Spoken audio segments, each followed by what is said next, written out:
Hello everyone. Again we are going to solve our equation assets is equal to capital plus liability. Last में हमने देखा था, थोड़े example लिए थे, उसके ट्रांजैक्शन लिए थे, 6 ट्रांजैक्शन हमने सोल्व किए थे. उसके बाद हमने प्रूव किया था एवरी ट्रांजैक्शन की इफेक्ट के बाद assets is equal to capital plus liability prove होता है. आज हम इलस्ट्रेशन नंबर 1 से स्टार्ट करेंगे. चैप्टर नंबर 5 है हमारा.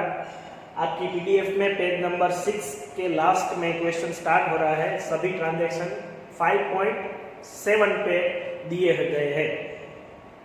तो मैं क्वेश्चन रीड करता हूँ, आप ट्रांजैक्शन भी सामने रखिएगा आपको, इसलिए आप ट्रांजैक्शन समझ पाए जल्दी. ओके, और first transaction is Mohan started business with cash 40,000. Okay, अब आपको पता चल गया होगा. मोस्टली जो फर्स्ट ट्रांजैक्शन है वो हमारा कैपिटल के रिलेटेड होगा, लेकिन ध्यान से समझिएगा. Assets is equal to capital plus liability, ये हमको प्रूव करना है. कैपिटल 40,000 वो ला रहा है मोहन, जो ओनर है हमारा, बिजनेस का ओनर है, वो 40,000 इन्वेस्ट कर रहा है. मतलब हमारी कैपिटल पहले जो 0 थी, असेट्स भी 0 थी, कैपिटल प्लस लायबिलिटी भी 0 थी, वो अब कैपिटल 40,000 फॉर्म में इन्वेस्ट कर रहा है. तो हमारी कैपिटल हो गई 40,000. ये हमारी कैपिटल है. एज ए कैपिटल वो इंट्रोड्यूस कर रहा है 40,000 वो कैश ला रहा है. कैश हमारी असेट्स है, तो असेट्स में भी 40,000 प्लस करेंगे. सब 0 था, उसमें से 40,000 प्लस हो गया. अब कैपिटल भी 40,000 प्लस हो गई. लायबिलिटी में कुछ इफेक्ट नहीं आई, वो अभी भी 0 है. तो टोटल हमारा 40,000 for both side equal. Second transaction purchase goods on credit 15,000. Okay, purchase goods on credit मतलब पेमेंट करना बाकी है. परचेज कर रहे हैं, गुड्स परचेज कर रहे हैं. गुड्स हमारे लिए असेट्स भी है. स्टॉक इंक्रीज हो रहा है, इसलिए 15,000 असेट्स में प्लस एज ए स्टॉक 15,000. पहले 40,000 था टोटल, उसमें 15,000 का स्टॉक इंक्रीज हुआ हमारा, तो अब टोटल आ गया 55,000. ओके, ये 55,000 ये जो 15,000 है वो स्टॉक इंक्रीज हुआ, जिसका पेमेंट करना बाकी है. उसमें ट्रांजैक्शन रीड करो आप, उसमें लिखा है purchase goods on credit. Credit का मतलब पेमेंट बाकी है. उधार में लिया है ये गुड्स, तो पेमेंट बाकी है, वो हमारी लायबिलिटी है. लायबिलिटी 15,000 की इंक्रीज हो गई. पहले 40,000 का टोटल था, अब 15,000 की लायबिलिटी इंक्रीज हो गई. तो अब इस साइड भी टोटल आएगा 15,000. Hence proved assets is equal to capital plus liability. यही हमें हर एक ट्रांजैक्शन के बाद ये प्रूव करना है. आपको ये समझना है कि एसेट्स इंक्रीज होगी या डिक्रीज, कैपिटल इंक्रीज होगी या डिक्रीज, या लायबिलिटी इंक्रीज होगी या decrease. Third transaction purchase furniture for cash. Okay, जैसे हम गुड्स परचेज कर रहे थे लास्ट ट्रांजैक्शन में, इस ट्रांजैक्शन में हम फर्नीचर परचेज कर रहे हैं. एसेट्स प्रोडक्ट हो या फिर कोई भी प्रॉपर्टी हो, वो हमारे लिए असेट्स ही है. तो फर्नीचर भी हमारे लिए एसेट्स है. फर्नीचर में प्लस होगा. ये ट्रांजैक्शन नंबर 1 है, ये 2 है और ये 3. हम पहुंचे प्लस होगा. फर्नीचर परचेज किया, इसलिए फर्नीचर जो हमने 10,000 का लिया. और अब जो है पेमेंट हो रहा है कि नहीं, वो ट्रांजैक्शन में से पता कर लो. परचेज फर्नीचर फॉर कैश मतलब कैश पेमेंट हो रहा है. इमीडिएटली हमने पेमेंट कर दिया, तो हमारी कैश इंक्रीज होगी या डिक्रीज. हमने पेमेंट किया है परचेज करते वक्त, तो डिक्रीज होगी. कैश भी हमारी एसेट्स है, तो कैश भी डिक्रीज हुई, असेट्स भी डिक्रीज हुई, इसीलिए 10,000 प्लस होके माइनस हो गया. टोटल वही का वही रहा 55,000. सेम साइड इफेक्ट इसलिए हुई क्योंकि फर्नीचर भी हमारे लिए असेट्स है और कैश भी हमारे लिए असेट्स है. इस साइड कुछ इफेक्ट नहीं हुई, तो 55,000 एज इट इज हम कैरी फॉरवर्ड कर लेते हैं. Clear? Okay, fourth, paid rent 300 and salary 700। Last example में भी यही आया था, रेंट और सैलरी दोनों हमने पे की, कैश में पे की होगी, इसीलिए कैश हमारी डिक्रीज होगी। तो कैश हमारे एसेट्स में आता है, as a cash salary plus rent दोनों साथ में लिख दो। तो कैश कितनी डिक्रीज हुई हमारी, 300 प्लस 700, 1000 डिक्रीज हुई। तो 54,000 टोटल। ओके, कैश हमारी जितनी डिक्रीज हुई वो एक्सपेंस की है, इसलिए सैलरी हमने पे की, रेंट हमने पे किया, तो सैलरी और रेंट दोनों हमारे लिए एक्सपेंस है, इसीलिए एक्सपेंस कैपिटल में से माइनस होगा। सैलरी, रेंट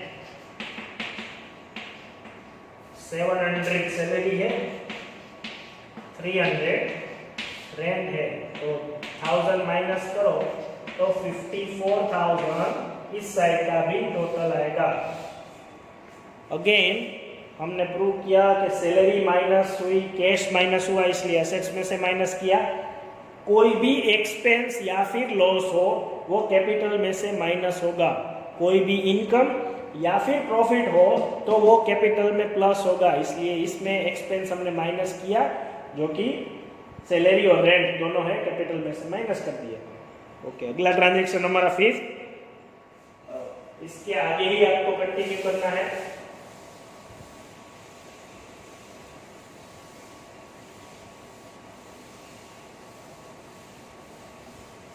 अभी तक का हमारा इक्वेशन का टोटल 54,000 है। मैं यहाँ पे लिख देता हूँ 54,000 सब में, यहाँ पे तो कुछ नहीं, 54,000 for both the side. Okay, fifth transaction, sold goods costing 12,000 on credit 15,000। Goods हमने सेल किया है 12,000 का, तो स्टॉक हमारा डिक्रीज होगा। एसेट साइड, ये फिफ्थ ट्रांजैक्शन हमारा, माइनस करेंगे हम स्टॉक 12,000 का, क्योंकि हमारा स्टॉक सेल करने से डिक्रीज होगा, बिजनेस में से चला जाएगा इतना स्टॉक, तो 12,000 स्टॉक हमारा माइनस होगा, एसेट्स इतनी डिक्रीज होगी। पेमेंट हो रहा है कि नहीं हो रहा है, ऑन क्रेडिट है, हम पेमेंट रिसीव नहीं कर रहे हैं, सेल करते वक्त हमें पैसे मिलेंगे, ये जो अमाउंट है 15,000 वो हमें मिलेंगे, ये हमारे लिए रिसीवेबल है, अभी नहीं मिली तो रिसीवेबल भी हमारे लिए असेट्स ही है, तो एज ए रिसीवेबल हम प्लस करेंगे 15,000। रिसीवेबल हमारे लिए एसेट्स है, पेएबल हमारे लिए लायबिलिटी है, तो इसमें हम 15,000 का गुड्स हमने सेल किया तो 15,000 प्लस करेंगे, 12,000 का गुड्स चला गया तो वो माइनस करेंगे, अल्टीमेटली 57,000 टोटल आएगा। अब ये ट्रांजैक्शन में 12,000 का गुड्स हमने 15,000 में सेल किया, तो प्रॉफिट कितना होगा, 3,000 का। कोई भी प्रॉफिट या इनकम हम कैपिटल में प्लस करेंगे, एक्सपेंस या लॉस माइनस करते हैं, इसमें हम लिखेंगे एज ए प्रॉफिट 3,000 प्लस किया, तो 57,000 इस साइड का भी टोटल। ये ट्रांजैक्शन में अगर लॉस हुआ होता तो कैपिटल में से माइनस होता, कैपिटल में प्रॉफिट है इसलिए प्लस किया 57,000 और इसमें भी 57,000 टोटल। आगे 6th ट्रांजैक्शन हमारा, पेड टू क्रेडिटर्स, क्रेडिटर्स को हमने पे किया। 6th ट्रांजैक्शन 8,500 पे किया हमने, पेड टू क्रेडिटर, हमने कैश ही पे किया होगा, 8,500 कैश हमारी एसेट से डिक्रीज होगी, तो 57,000 में से 8,500 पे कर दो आप, तो आएगा 48,500। ये हमने पे किया, कैश पे किया क्रेडिटर्स को, इसलिए कैश में से असेट्स में से माइनस हो गया, और उसके बाद क्रेडिटर्स हमारे लिए लायबिलिटी है, amount which is yet to be paid to anyone, that person is called creditors, तो क्रेडिटर्स हमारे लिए एसेट, लायबिलिटी है वो भी डिक्रीज होगी, जितने पेमेंट हमने कर दिए उतनी लायबिलिटी हमारी कम हो जाएगी। तो लायबिलिटी में से भी 8500 क्रेडिटर्स लिख के माइनस कर दो, उस साइड का भी टोटल आएगा 58,500। लायबिलिटी में से 8,500 इसलिए माइनस किए क्योंकि अब इतनी लायबिलिटी हमारी कम हो गई, ये पेड हो गई इसलिए। उसके बाद 7th received interest 1,500। 7th transaction received interest, हमने कैश में रिसीव किया, हमारी इनकम हुई, किसी भी चीज का इंटरेस्ट होगा, ये इंटरेस्ट मिल भी सकता है और पे भी करते हैं हम। तो अभी तो हमें रिसीव हुआ है इसलिए प्लस करेंगे कैश 1,500। ये हमने कैश इसलिए प्लस किया क्योंकि कैश की इनकम हुई है, कैश हमारी इंक्रीज हुई है 1,500 की। तो कैश इंक्रीज होते ही अब टोटल आएगा 50,000 का। और इस साइड इंटरेस्ट हमारी इनकम है, इनकम हम कैपिटल में प्लस करते हैं इसलिए प्लस इंटरेस्ट लिख के 1500 प्लस करेंगे इस साइड कैपिटल में। अब इस साइड का भी टोटल 50,000 हो गया कैपिटल हमारे लिए।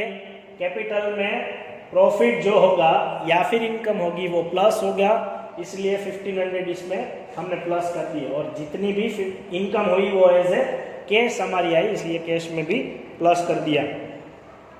8 withdraw cash for private use 4,000।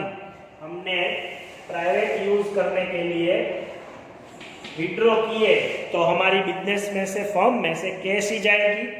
कितने विड्रॉ किए हमने 4,000, तो 4,000 हमारी कैश चली जाएगी माइनस कैश 4,000 तो 46,000 हमारी कैश बच जाएगी, एसेट्स बच जाएगी। 4,000 जो है वो हमारे पर्सनल यूज में चला जाएगा इसलिए वो ड्राइंग्स है हमारे लिए। ये कैपिटल का ऑपोजिट है, जो भी इन्वेस्ट करे उसमें वो कैपिटल है और जो भी हम उसमें से विड्रॉ करें वो हमारे लिए कैपिटल के अगेंस्ट है, मतलब कैपिटल डिक्रीज हो रही है।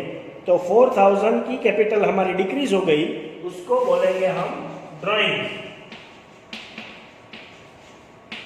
4,000। तो इसमें